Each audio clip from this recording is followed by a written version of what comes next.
Muy bien, voy a conversar en esta parte final del programa con el doctor Yair Espinosa Alvarado. Es economista, profesión básica, pero actualmente ocupa un cargo que es muy interesante. Es el coordinador de la Escuela de Negocios Internacionales de la Universidad César Vallejo en Trujillo.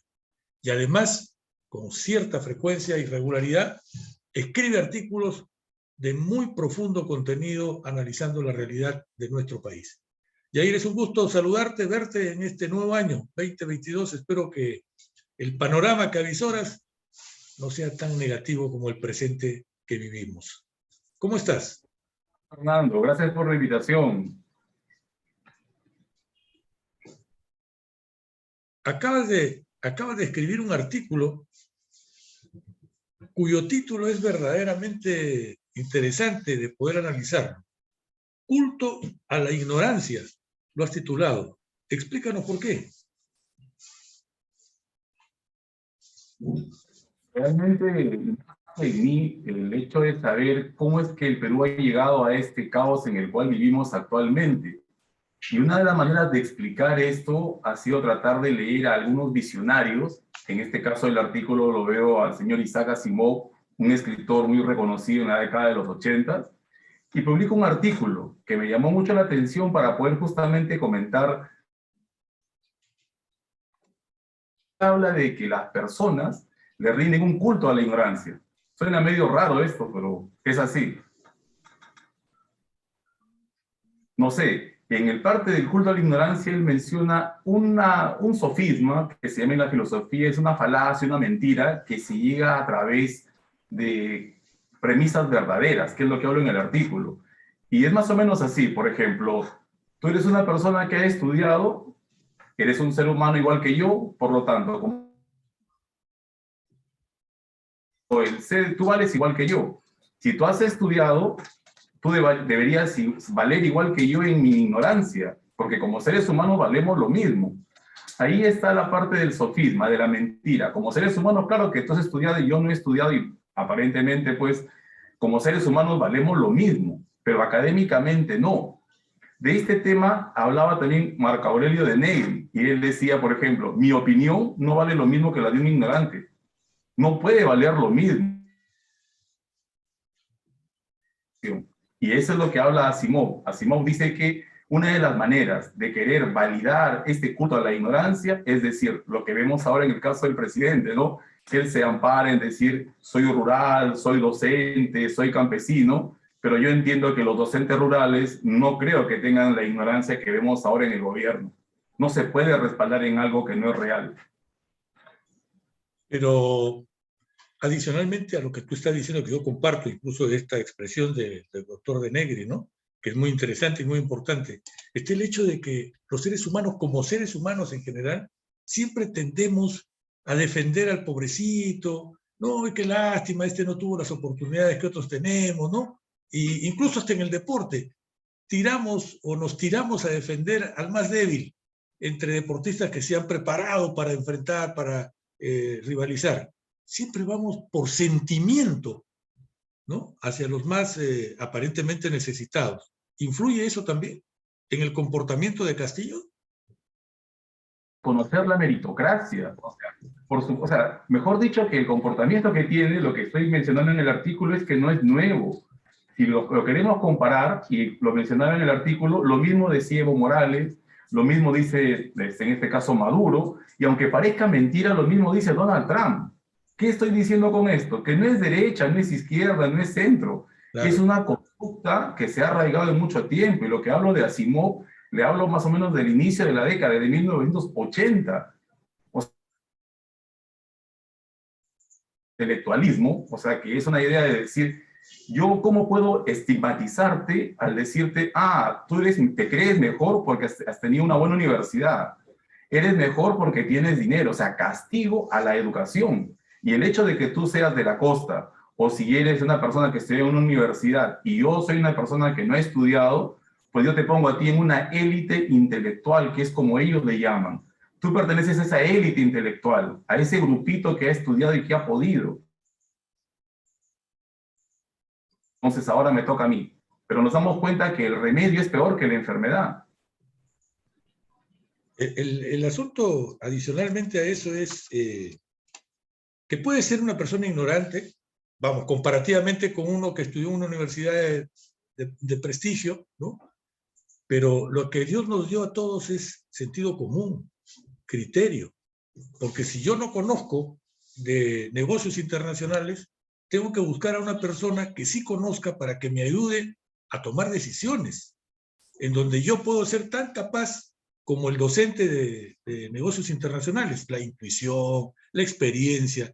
Yo siempre he sostenido que la experiencia te da la sabiduría, ¿no es cierto? Sabiduría para poder determinar qué es lo que más te conviene o qué es lo que más conviene a la actividad que estás desarrollando.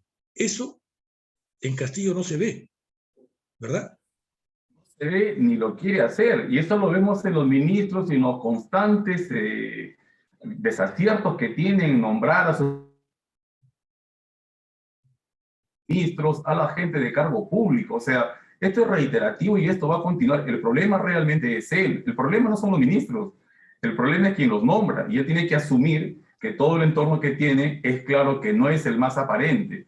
Y no nombra ni quiere nombrar a nadie que sea pues respetable, ¿no? Y creo que lamentablemente se ha llegado a que nadie respetable quiera asumir un rol importante en el gobierno, lo cual es todavía mucho peor. Dime una cosa, Castillo ha sido un sindicalista, ¿no? Un profesor que según algunos críticos nunca hizo docencia en su pueblo, se dedicó al sindicalismo y estuvo metido en eso hasta que dividió el SUTE, ¿no?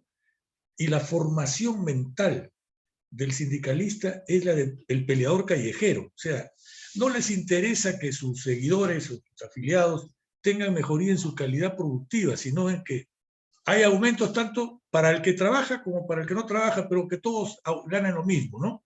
Y su criterio de actuación siempre es disímil a lo que uno espera, ¿no? Vamos a ver, si tú mejoras te pago más, pero si no, te puedo despedir del trabajo. Entonces salgo yo, secretario general, a estos explotadores y estas cosas. Hoy tiene que cambiar de chip y tiene derecho también, digo, a tener un tiempo de aclimatación a ese nuevo chip. O no debería hacerlo el presidente de la República. No debería tener ese tiempo de ambientación. Esa parte que mencionan de ambientación y que lo mencionó muy claramente con este periodista de CNN, queda muy claro cuando dice que no está preparado. Yo creo que ahí está fallando algo. No solo, el Castillo me parece que es el resultado de una mala propuesta que tenemos ahora. Miren el problema que estamos ahora. Vemos a una persona puesta en investigaciones de corrupción, de tantos casos que vemos todos los días que se acumulan y nos damos cuenta que no se puede vacar a un presidente ni retirar así sea corrupto. O sea, ahí yo veo un vacío que anteriormente no se había visto y que ahora estamos viendo que de manera descarada nombran, renuncian a los 2 meses, que ya no sabemos qué nos espera mañana o hoy día mismo.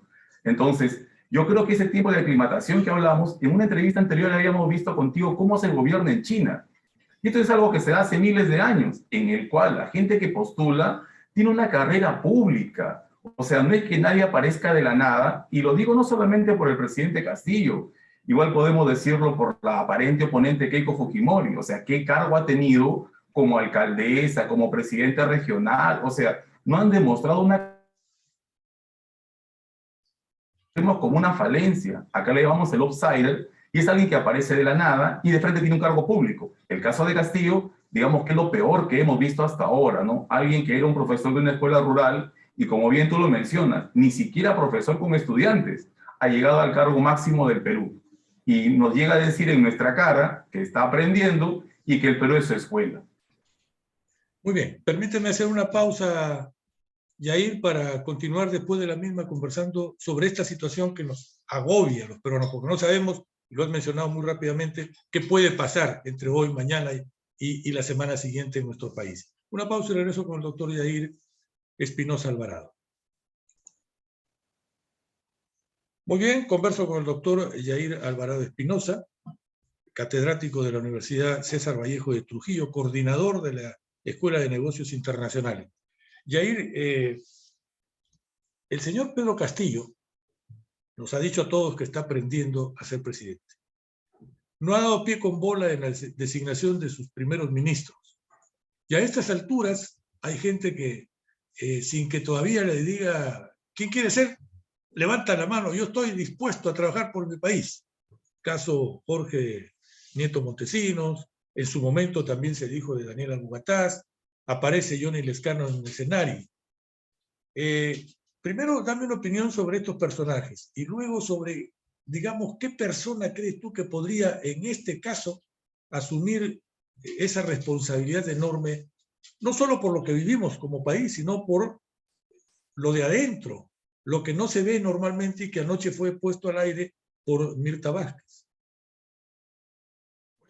Creo que en realidad los que están ahora cerca, yo creo que hay una pugna interna y eso queda más que evidente lo que se ve ahora, ¿no? Hay una pugna interna de poderes, puede ser grupos de maestros, grupos del Partido Perú Libre, grupos internos que no se ven, lobistas. Realmente hay una pugna interna en la cual creo que el presidente es partícipe, es culpable de todo esto. Y creo que las personas que nombran son evidentemente las que están más cercanas a estos grupos. Y quien tiene el poder ahí van poniendo cada uno sus piezas, ¿no? Ayer vimos que había una reunión y Valdemar Cerrón decía que él iba a ser el nuevo premier. En realidad es todo un caos que no se sabe ahora quién sea. Yo particularmente creo que el problema sigue siendo el presidente. Y era lo que te mencionaba anteriormente cuando te decía de que ese vacío legal que tenemos ahora y que ahora el Congreso quiere cubrir, diciendo que la vacancia o que se pueda juzgar al presidente porque está inmerso, no en este caso de cohecho, creo que sea una parte importante para que él pueda ser retirado, en este caso de la presidencia. Cuando me preguntas de quién podría asumir, yo creo que las condiciones que están dadas ahora no se presta realmente para que alguien de prestigio asuma. Todos los que han llegado ahora con algo mínimamente de prestigio han salido totalmente desprestigiados porque los que salen, como decías el caso de Mirta Vázquez, dice de que no la dejan gobernar, Abelino Guillén dice, o sea, hay una desatención total. Hay un, digamos que, hay un, como decía anteriormente Gorriti, hay un sombrero sin cabeza. Quiere decir de que no se puede saber qué hacer. Es por eso que es imposible, creo yo, que él haga un cambio de gabinete. No tiene cuadros. No creo que nadie importante que cambie el rumbo quiera asumir esto, ¿no? Me parece ilógico. ¿Cómo ves tú el tema de Rexol? Porque hasta ayer se supo que se paralizaban todas sus operaciones, lo dijo el ministro del Ambiente. Ahora ya no tenemos ministro del Ambiente, por lo menos no se sabe. Pero, ¿qué dirá Rexol ahora? ¿Con quién converso? Quiero negociar, quiero tratar este tema de ver la manera como lo soluciono. Pero ¿a quién tengo al frente? ¿Eso es falta de gobernabilidad? Totalmente, totalmente. Y es una imprudencia lo que dice el ministro del Ambiente. O sea, quiere cortar la gasolina al país. O sea, de que si casi la mitad de la gasolina nos da Repsol, en este caso al Perú. En todo caso, ¿quién nos va a abastecer? ¿Qué puede hacer? Si hay alguien a quien sancionar, que usen los medios legales. Pero uno no puede decir desconozco. Yo en este caso, a mí me queda muy claro particularmente que lo que buscan es generar más caos todavía dentro de lo que está, para que esto sea pues mucho peor, ¿no? Yo creo que es una imprudencia y es un error lo que acaba de hacer el ministro del Ambiente, ¿no? Bueno, por lo menos podríamos decir el exministro, ¿no? Ojalá que no lo ratifique, pero vamos a ver. Ahora, Vamos. te pregunto algo en los análisis que tú efectúas, Yair.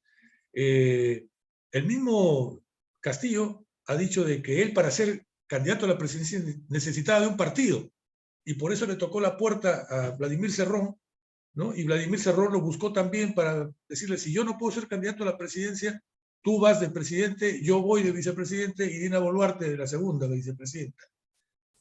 En el poco tiempo que han estado en conocimiento, ¿tú crees que Castillo haya leído el plan, la doctrina, los documentos formativos de Perú Libre? ¿O tomó la acción y listo? Porque quien defiende con cierto fundamento, nos guste o no, equivocados o correctos, es Vladimir Cerrón. Es que él los ha hecho, ¿no es cierto? Y el comunismo es parte de su ideología. La de Castillo parece que se ha asustado a la hora que estaba en el gobierno y ya no habla de comunismo. Realmente no tiene ideología. Realmente él no tiene una ideología. Yo creo que es manipulado, manejado, no solamente creo ni que por Cerrón, sino por el lado de otro lado, están como asesores. Lo que yo creo acá, a ver, y lo ha demostrado muy bien, y creo que es evidente para cualquier persona el hecho de que él lo ha manifestado, que él no lee, no ve televisión. Entonces, uno eso se da cuenta al momento de hablar. Cuando uno habla con una persona y ve pues su vocabulario, uno puede saber si la persona ha leído o no ha leído en su vida, o ha estudiado o no. O sea, para todo el Perú es evidente que él no lee, ni ve televisión, ni noticias, ni nada de ese tipo que se pueda culturizar. Y lo que es peor, no solo es que no ha leer. Por eso vemos lo que habla en el caso de la Constitución, que quiere entregar el mar a Bolivia con referéndum, que no dijo lo que dijo. O sea, este enredo lo genera él. Él genera todo este tipo de cosas y es por eso que mencionaba, lo importante que es hacer carrera y no llegar al caos que hemos llegado ahora de que en la presidencia se encuentre una persona que no está preparada, ¿no? Y que menos tenga la voluntad de hacerlo. ¿Encontrarías justificación a estas alturas por el comportamiento del presidente Castillo para que lo saquen del cargo?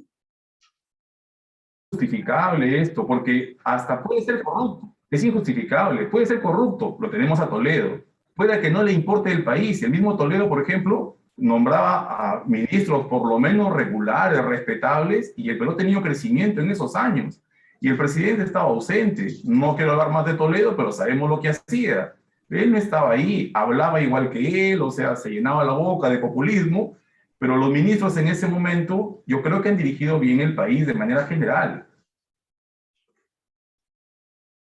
Anta Humala llegó con la misma idea y no podemos juzgarlo como lo vemos a Castillo. O sea, son presidentes que han ido, no han sido pues eruditos, pero han sabido de quién rodearse, han tenido criterios, como mencionabas antes, sentido común. En cambio, vemos ahora que eso no existe. O sea, hemos llegado, creo yo, a lo más bajo que en los últimos años que yo recuerde se ha vivido en el país. ¿Termina su gestión, Castillo? Te cambio un poco el sentido de la pregunta porque he entendido, no me la has contestado claramente. ¿Termina su gestión, Castillo? ¿Crees tú? Mira, según lo que yo veo, yo, bueno, particularmente espero que este año sea, o estos meses realmente, marzo, abril, veo que están gestando muchas maneras de poder sacarlo y yo creo que ahí lo que te mencionaba reiteradamente, se está viendo la manera, ese espacio que ha dejado la Constitución para llegar a este caos que tenemos ahora, ¿no? Que no ocurre. Bueno, pero en este caso, si se produjese la vacancia de Castillo, o se vaya él porque ya no soporta más, me voy, Dina Boluarte tiene que asumir. Y Dina Boluarte también es un enigma. Que respete su palabra, ¿no? Pero por lo menos que respete su palabra. Y ahí va lo mismo, o sea, la idea es la misma. Ella es una funcionaria de mando medio de la RENIEC que no ha tenido tampoco carrera política. O sea, el esquema es el mismo. A eso me refiero, que eso debería cambiarse en la Constitución también. No lo ven ahora, pero uno, como en toda carrera, debe hacer carrera política también. O sea, todos tenemos derecho a hacer política, pero hay que hacer una carrera. Correcto, pero es comprensible que una constitución de tan corto tiempo, digamos así, de vida, hay constituciones que tienen cientos de años, como la de Estados Unidos, tenga derecho la Constitución a decir, si pudiera hablar, oiga, sáquenme estos artículos y pongan nuevos artículos actualizados a la realidad. Eso sí se puede hacer. Las enmiendas, ¿no?, que hacen en Estados Unidos. Claro. Nadie va a cambiar todo, se cambia solamente cosas mínimas, pero justamente lo que creo que la Asamblea Constituyente, y ese es el motivo por el cual hasta el dólar se ha calmado un poco en el alza, es el hecho constituyente. Y eso es importante porque el Congreso lo ha dado. Lo que queda ahora para cambiar es prácticamente un golpe de Estado o una disolución del Congreso, ¿no? Porque ya no hay otra manera de una nueva Asamblea Constituyente. Y eso ha calmado todo. Muy bien. Y ahí te quiero agradecer la gentileza de haber atendido esta conversación. Estaremos a la expectativa qué pasa en las próximas horas o días y te volveré a invitar para analizar cuál va a ser nuestro futuro con los nuevos ministros que tenga el país en adelante. Muchísimas gracias. Así que gracias por la invitación. Muy amable. Gracias a ustedes también por habernos visto. Hasta mañana.